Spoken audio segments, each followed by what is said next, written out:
Welcome to Aaron Mahnke's Cabinet of Curiosities, a production of iHeartRadio and Grim and Mild. Our world is full of the unexplainable. And if history is an open book, all of these amazing tales are right there on display, just waiting for us to explore.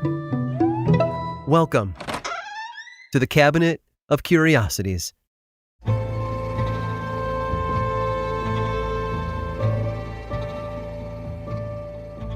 Everybody underestimates the class clown. They're lazy, they're unfocused, and in most cases, they're pretty disruptive. They'd rather crack a joke than crack a book. The thing is, they're the ones you want to watch out for, because left to their own devices, they might wreak untold havoc, or start their own companies. In the late 1950s and early 60s, a new phenomenon was taking hold of America's youth, and in a surprising place, Ivy League universities. It was called phone phreaking, with a PH, and it was an early form of hacking. Phreakers, as they were called, would find new and innovative ways to disrupt landline phone systems. For example, they might impersonate switchboard operators or telephone company employees while talking to unsuspecting customers. They would also pay attention to the tones that rang out when calls were routed or ended. Phreakers with perfect pitch could then replicate those tones with a whistle to open a phone line to connect themselves long distance for free. As time went on, however, those who couldn't whistle wound up relying on simple devices to create those sounds for them. One such device was made famous by former United States Air Force engineer John Draper. Draper had come into the possession of a bosun's pipe, a kind of signaling tool used by the Navy to send commands to a ship's crew. But how did a member of the U.S. Air Force get hold of a Navy whistle? Why, straight from a captain, of course. Captain Crunch. The little plastic pipes were given away as prizes in boxes of cereal starting in the mid-1960s. It didn't take long for Draper to discover a hidden secret about them, though. When he blew into the mouthpiece of his phone, the whistle made a perfect 2600 hertz tone, the exact frequency needed to take over a phone line on AT&T. Draper's little hack, and the tool he used to do it, earned him the nickname Captain Crunch and led to the creation of new technology centered around bypassing onerous telephone company charges. They were called blue boxes, small electronic pads capable of generating the same tones as the cereal toy they were based on. Phone phreaking was not as widespread as computer hacking is today, but it did spread pretty far and wide. Still, from its inception in the 1950s all the way to the 1970s, phreaking hadn't caught on beyond pockets of enthusiasts who enjoyed pushing the limits of social and telephone engineering. But around 1971, the blue box would grow beyond its limited user group to a wider audience, with the help of a couple of guys from California. Steve was in high school when he became best friends with a student at nearby UC Berkeley. They spent much of their downtime tinkering around with electronics, and that's when Steve realized the widespread potential in a digitized blue box, not just as a nerdy hobby for bored teenagers and college kids, but as a real business. So they reached out to John Draper and learned everything they could before building and selling their own blue boxes. Looking back, it was the start of a legendary and lucrative partnership. Steve tried his hand at college after graduating high school, but realized after one semester it just wasn't for him, and so he dropped out. Instead, he got a job in the relatively new video game industry at a little company called Atari. He moved in with his girlfriend and even took a spiritual journey to India. Upon his return home, though, Atari presented him with a challenge. They were working on a new arcade game called Breakout, and Steve was put in charge of building the circuit board. They even incentivized him by promising a larger bonus if he could reduce the board's size. There was just one problem. Steve couldn't really build circuit boards. In fact, he'd lied his way into the job at the company. He wasn't really an engineer at all, but his friend from UC Berkeley sure was. With his help, Steve earned a whopping $5,000 for handing in a smaller, more efficient circuit board for the game. He told his friend that they'd only made $700 and gave him half, just $350, pocketing the rest for himself. Even when his friend eventually found out what Steve had done, though, it didn't change their partnership. They soon went into business together again, designing their own circuit boards. Oh, and screens, and software. And if you haven't figured it out by now, our Steve was Steve Jobs, co-founder of Apple Computer. And his friend? also a Steve Wozniak, or Woz. Together, they helped build one of the most successful and influential companies in the world. And 30 years after its founding, Jobs took the phone companies on one more time. This time, though, he traded in his blue box for a glass rectangle, the beginning of a sensation that changed the way we communicate forever.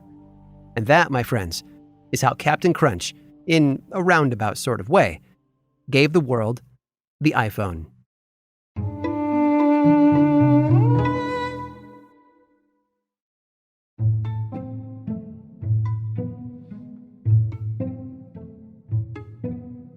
The ship had a name meant for greatness.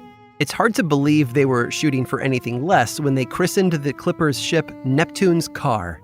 Few people would have known that better than Mary Patton. After all, her husband was the ship's captain, and Mary had traveled with him on his successful voyages to San Francisco, China, and London. On those trips, he had turned Neptune's Car into a symbol of swift sailing. So in 1856, there were more than a few clients. New York merchants had machines and supplies ready for California gold mines. So Neptune's Car was loaded with cargo, and on the 1st of July, the ship headed out to open sea. Again, Mary was on board, and this journey would be a long one, all the way from New York to San Francisco, by way of the dangerous Cape Horn far to the south. It was going to be a 15,000-mile trip. She might have been a quiet New Englander, but Mary was also educated, curious, and fiercely intelligent. On their earlier voyages, Mary's husband had taught her the art and science of navigation, measuring the sun's angle and calculating the ship's position. She even turned out to be the quicker mathematician, and she watched him command the 36 men on his crew as they pushed the Neptune's Car to incredible speed. It's a good thing, too, because their journey in 1856 would turn out to be a fateful one. To start with, there was trouble with the first mate, Mr. Keeler. He'd been a last-minute addition to their crew, and as the days rolled by, it became clear that he wasn't taking his work seriously. He slept through his watches. He ignored orders to furl and unfurl sails. In fact, it became clear that he wasn't doing much of anything at all. Soon enough, Mary and the rest of the crew would learn why. You see, Neptune's Car wasn't the only ship that had left New York that summer, headed for San Francisco. Others had launched as well.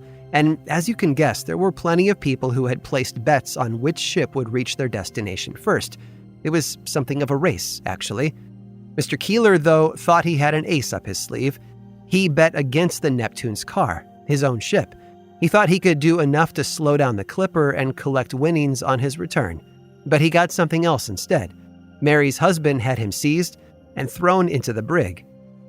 It was only after that drama that the ship sailed into a massive storm. Wind and rain and powerful waves crashed against the ship for 8 days straight. On the other side, the ship came through unscathed, but Mary's husband wasn't as lucky. After the effort of surviving the storm, he collapsed. He was delirious and couldn't even stand. The crew said he had what they called brain fever. First, Mary ordered her thrashing, raving husband tied down to his bunk. She tried to nurse him back to health, but he didn't seem to respond. And with Mr. Keeler locked up for his attempt to sabotage the journey, there was no one in command. So that's when Mary stepped in. On top of nursing her sick husband, Mary was soon enough setting the ship's course. Working with the second mate, she had the crew working overtime, headed again for San Francisco. But that's where Mr. Keeler saw an opportunity. From his place in lockup, he scribbled a note that the crew brought to Mary. "Think of the dangers," he wrote. "Think of the huge weight of responsibility. Wouldn't it just be easier if you let me out and let me take control of the ship?" Mary's response was brief. He had proved himself unfit for command, so he would stay below. Furious with Mary, Mr. Keeler tried to rally the crew against her, but when Mary caught wind of the plot, she called the mates and sailors to the aft of the ship, and she addressed them. They knew what had happened before. They knew what Mr. Keeler had done, and they were beginning to sense Mary's mettle as well. If they stood by her, she said, she would get them safely to San Francisco. Every single man in the weather-beaten crew gave her their word. They would stand by her. For weeks, Mary guided the Neptune's Car through its treacherous voyage. They slipped through storms as they rounded Cape Horn. They dodged icebergs in the narrow passage. Mary held the crew together as they waited out doldrums, and when the clouds were too impenetrable for Mary to use her sextant, she led them by dead reckoning. So it was under her firm hand that the ship, crew, and cargo got back on course and reached San Francisco on November 15th. When they neared the Golden Gate Bay, Mary personally took the helm and guided the ship to port. She had managed a crew of 36 men and kept her husband alive through storm, sickness, and a failed insurrection. When she stepped off of Neptune's car, Mary told the company officers that she hadn't been able to change her clothes for 50 days. She was happy to leave the vessel in their care and find herself and her husband a place to rest and recover. I can only imagine their dumbfounded looks as they agreed. It took some time for the enormity of Mary's achievement to hit home. She had commanded a clipper ship for 56 days, and the newspapers at the time said she brought it into port better than any of her competitors. Not to mention that she beat all of them but one. By some accounts, this made her the first woman to command an American merchant vessel. But there are a couple more things that make her achievement even more remarkable. First, when they left New York that July, Mary was already 4 months pregnant. And second, when Mary Patton took command of Neptune's car, she was just 19 years old. I hope you've enjoyed today's guided tour of the Cabinet of Curiosities.